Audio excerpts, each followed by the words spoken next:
निर्बंधांची आवश्यकता आहे, कारण निर्बंध लादलेच नाहीत काहीच, तर मग कोणाचा पायपोस कोणाला राहणार नाही. त्यामुळे अतिशय वाईट असं वातावरण निर्माण होईल. अशा प्रकारची भूमिका प्रशांत पवार मांडतात. काय म्हणणं आहे योगेश काणे?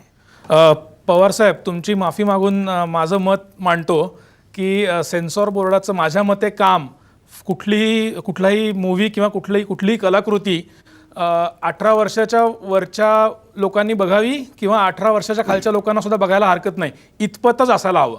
निर्बंध हा सेन्सॉर बोर्डाचा विषय असायला नको. निर्बंध घालून सेन्सॉर करणं पिक्चर ही 50 वर्षापूर्वीची गोष्ट आहे, ती आत्ताच्या काळात अजिबात लागू नाही. आणि बरोबर आहे, पण त्यांचा मुद्दा, त्यांची कळकळ लक्षात घ्या. शेवटी योगेश काणे मुद्दा असा आहे की जर समजा काही निर्बंध लादलेच नाहीत, काहीच नियम केले नाहीत, तर मग काय होईल? आणि मग या सगळ्या याच्यामध्ये नियंत्रण ठेवायचं कसं? काय म्हणणं आहे? नियंत्रण समाज आपला आपण ठेवतो असं माझं म्हणणं आहे की मी जर काही थिल्लरपणा इंटरनेटवर पोस्ट करायला सुरुवात केली तर तो आपोआपच लोक बघणार नाही. तो थिल्लरपणा या लोकांच्या लक्षात येतं. समाज आपोआप निर्बंध स्वतःवर करत असतो.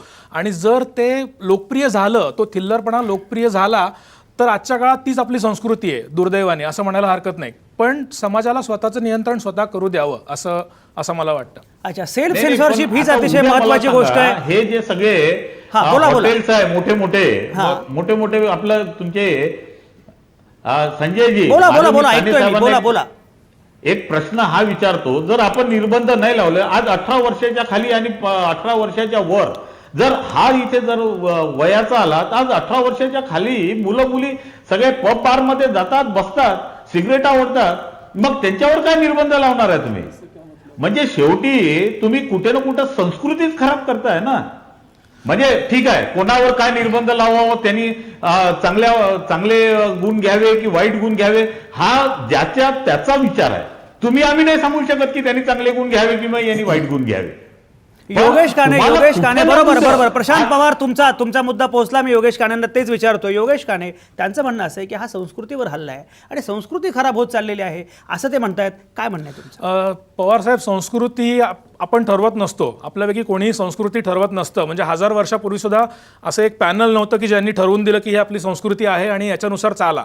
समाजाने त्यावेळी आपापली संस्कृती निवडली आणि ती डेव्हलप होत गेली, ती फ्लो होत गेली. रवी श्रीवास्तव, मला सांगा, तुम्ही सायबर लॉचे तज्ज्ञ आहात. सायबर लॉ म्हणून सोडून द्या, आत्ता जो विषय चाललाय त्याच्या अनुषंगाने मला सांगा की संस्कृती ही अतिशय महत्त्वाची गोष्ट आहे असं प्रशांत पवार म्हणतायत. आणि जर तुम्ही निर्बंध लादले नाहीत, जर तुम्ही नियमन केलं नाही, तर मग एकूण संस्कृतीवर हल्ला होऊ शकतो आणि सध्या आपली संस्कृती धोक्यात आहे, अशा प्रकारे अनेकांना चिंता वाटत असते. रवी श्रीवास्तव, तुमचं काय म्हणणं आहे? मैं प्रशांत पवार जी से बिल्कुल सहमत नहीं हूं. संस्कृति कोई ऐसी चीज नहीं है जिसको आप कोई ढांचे के अंदर बना करके लाद सकते हो किसी के ऊपर. ये एक डायनामिक सिचुएशन है जो समाज के अंदर लगातार बदलती रहती है. आज से 50 साल पहले हम जैसे थे, आज हम वैसे नहीं हैं. आज जो एडवेंट है इंटरनेट का, कंप्यूटर का, उसके वजह से समाज के अंदर बड़े परिवर्तन आए हैं. मैं थोड़ी सी टेक्निकल बात भी करना चाहूंगा इसके अंदर कि जो IT एक्ट 66A जो लगाया गया था, उसमें सबसे बड़ी चीज ये थी, ये 2008 में लगाया था, और लगाने के बाद से एक मैं मानता हूं कि आज जो सुप्रीम कोर्ट ने इसको रद्द किया है, उससे बहुत सारे वकीलों का और बहुत सारे पुलिस वालों का धंधा बंद हो जाएगा.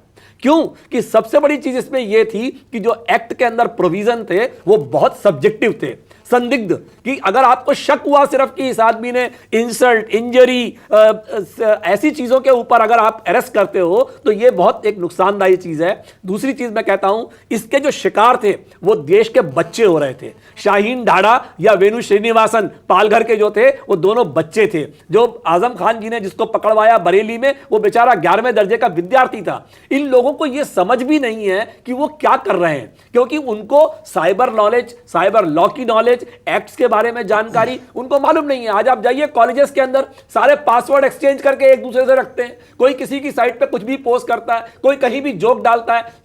ये तरीका नहीं है. इसको चेक करने के लिए सरकार ने प्रोविजन हटाए नहीं है. जो रूल, जो एक्ट है, वो वैसे का वैसे ही है. सिर्फ इतना फर्क है कि अब जो इंस्टेंट अरेस्ट हुआ करती थी, वो अरेस्ट नहीं हो पाएगी. और वो बहुत जरूरी चीज है, क्योंकि हमारी पुलिस जो है वो साइबर लॉ के अंदर और कंप्यूटर के अंदर बहुत इनकॉम्पिटेंट है. मैं आपको दावे से कहता हूं इस बात को. इस मुंबई शहर के अंदर, नवी मुंबई के अंदर जहां आप बैठे हुए हैं, इसको हम लोग साइबर सिटी बोलते हैं. इस साइबर सिटी के अंदर एक भी साइबर पुलिस स्टेशन नहीं है.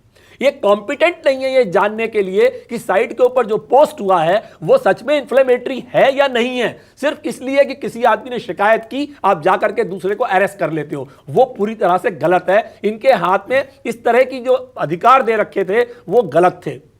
दूसरी चीज ये है कि लॉ में ये लिखा हुआ है कि डीएसपी लेवल के नीचे का आदमी कभी भी किसी को अरेस्ट नहीं करेगा, और इस लॉ का बराबर उल्लंघन हुआ, क्योंकि मामूली जो पीएसआई भी होता है पुलिस स्टेशन का वो जाकर के अरेस्ट कर लेता है। तो यहां पर एक पहली तो चीज ये है कि जो पुलिस थी उसको नॉलेज ही नहीं है साइबर लॉ के बारे में, और उसके हाथ में ये एक हथियार दे दिया जिसकी वजह से असीम त्रिवेदी का किस्सा आपको मालूम है।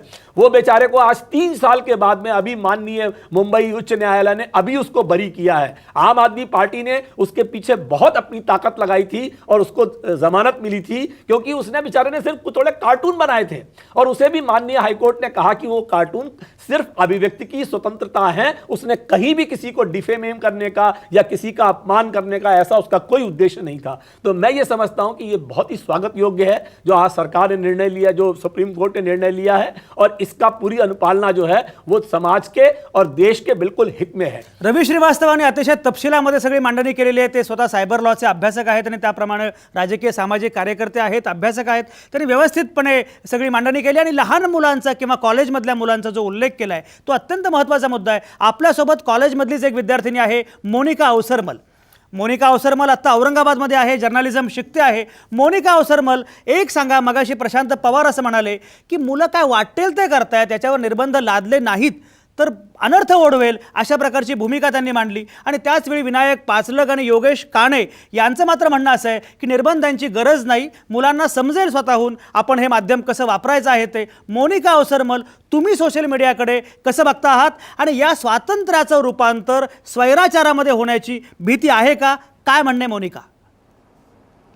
सर्वप्रथम मला हा जो निर्णय आहे त्याचा स्वागतच मी करते आणि एक छोटासा संदर्भ देते। स्वातंत्र्यपूर्व काळी असे लोक होते भारतामध्ये, भारतीय लोक जे असे म्हणत होते की कशाला हवंय भारताला स्वातंत्र्य, कारण लोक अंधश्रद्धाळू आहेत, भारताचे लोक अशिक्षित आहेत। पण त्यावेळेला गांधीजी आणि टिळक असे म्हणाले की तुम्ही देऊन तर पहा, एकदा रिस्पॉन्सिबिलिटी तरी देऊन पहा आणि आम्ही पाहू आम्ही कसं चालवायचं आहे। मला इथे हाच मुद्दा मांडायचा आहे, तुम्ही आम्हा तरुणांवर विश्वास ठेवून पहा, आम्ही ते रिस्पॉन्सिबलपणेच चालवू। इररिस्पॉन्सिबली चालवणारे जे मुलं आहेत किंवा जे मुली आहेत ते फक्त 1-2% असतील, त्यातही ते कोणत्या तरी गोष्टींनी प्रभावित किंवा इन्फ्लुएन्स झालेले असतील, पण तुम्ही त्या 1-2%मुळे पूर्ण तरुणांवरच बंधनं लादतायत, हे चुकीचं।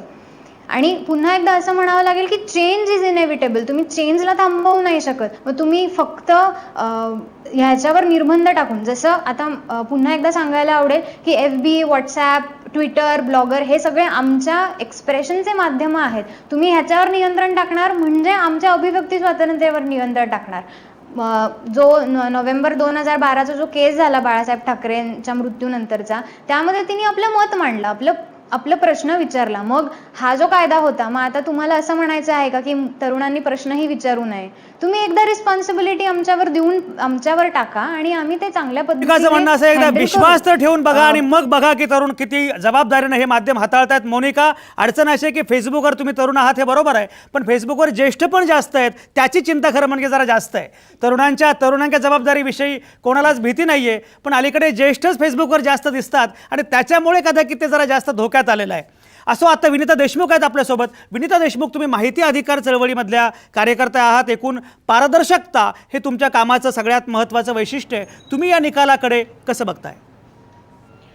मला तर वाटतं की it is the biggest Triumph of democracy, म्हणजे जे फ्रीडम ऑफ एक्सप्रेशन, जसे सगळे हे यंग लोक आता जे बोलले की त्यांचं तोंड बंद करायचं, तर तुम्ही एक पण विचार करा की आपले जे प्रिंट मीडिया आणि इलेक्ट्रॉनिक मीडिया आहे, तर मागच्या 10-15 वर्षापासून ती सतत कमर्शियल इंटरेस्ट कडे जास्त लक्ष देते। म्हणजे आमच्या जर्नलिझम मध्ये असं शिकवलं गेलंय की there are 2 kinds of leadership, primary आणि सेकंडरी। तर आधी प्रायमरी लीडरशिप म्हणजे रीडर्स आणि एडिटरच्या नावाने सगळं न्यूजपेपर चालवलं जायचं, पण आता editor is overpowered by the marketing department. त्यामुळे हे सगळे जे तरुण जे आहेत, हे जे एज्युकेटेड आहेत, त्यांनी त्यांचं फ्रीडम ऑफ एक्सप्रेशन आहे तरी कुठं? त्यांचे पत्र पण छापले जात नाहीत, त्यांचं म्हणणं पण कोणी ऐकायला तयार नाहीयेत, नायदर टीव्ही नॉर न्यूजपेपर. तर हा जो सोशल मीडिया आलाय, that is I call is as a market forces. आणि गव्हर्नमेंटनी जे हा 66A आणला, तो अमेंडमेंट, तो अक्षरशः घाबरून आणलेला आहे. तुम्हाला माहिती आहे the power of social media, की सानिया नेहवालनी नुसतं ट्विट केलं आणि स्पोर्ट्स मिनिस्ट्रीची त्याची दखल घेतली आणि तिला पद्मभूषण मिळालेलं आहे. तर ते एक म्हणजे छोटी गोष्ट आहे, परंतु मी ट्विटरवर मी सतत असते आणि मी सगळे रिॲक्शन्स बघते. जे सगळे यंगस्टर्स आहेत त्यांचं अलर्टनेस, त्यांच्या भोवती काय काय चाललंय ते सगळं अतिशय ते एज्युकेटेड आहेत आणि ते एक्सप्रेस करतात. काही जण तर इन्फ्लुएन्स करतात.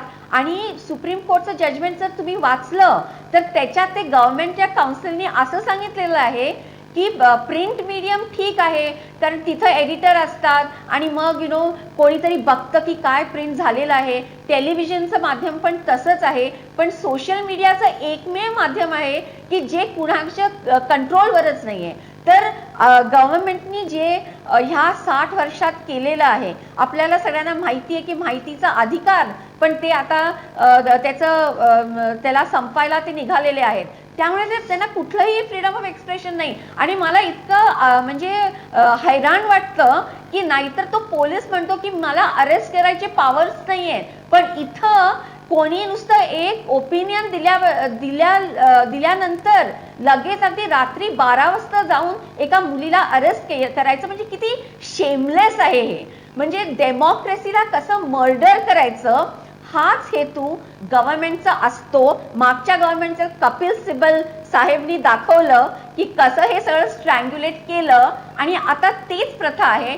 RTI मध्ये अजून चीफ इन्फॉर्मेशन कमिशन नाही आहेत. तर आय एम व्हेरी हॅपी की सोशल मीडिया एकमेव इतका मोठा प्लॅटफॉर्म आहे की आपल्या पॉलिटिशियन्सला त्याचा तर काय त्याचा इफेक्ट पॉवर आहे फक्त मोदींना कळलं. बरोबर विनीता अतिशय महत्वाचा मुद्दा आहे. आपल्या सगळ्या संपादकांची सत्ता आता गेलेली आहे आणि सोशल मीडियाच्या हातामध्ये ही खरं म्हणजे सगळी सत्ता येते आहे. सगळेजण स्वतः संपादक आहेत, लेखक आहेत, पत्रकार आहेत. ही या माध्यमांची जादू आहे. पण प्रशांत पवारांना काहीतरी वेगळा मुद्दा मांडायचा आहे. ते पुन्हा हात वर करतायत. त्यांच्याशी मला बोलायचं आहे, त्यांचा मुद्दा काय आहे ते मला ऐकून घ्यायचं आहे आणि ही चर्चा अशीच सुरू ठेवायची आहे. पण आत्ता मी घेतोय एक छोटासा ब्रेक.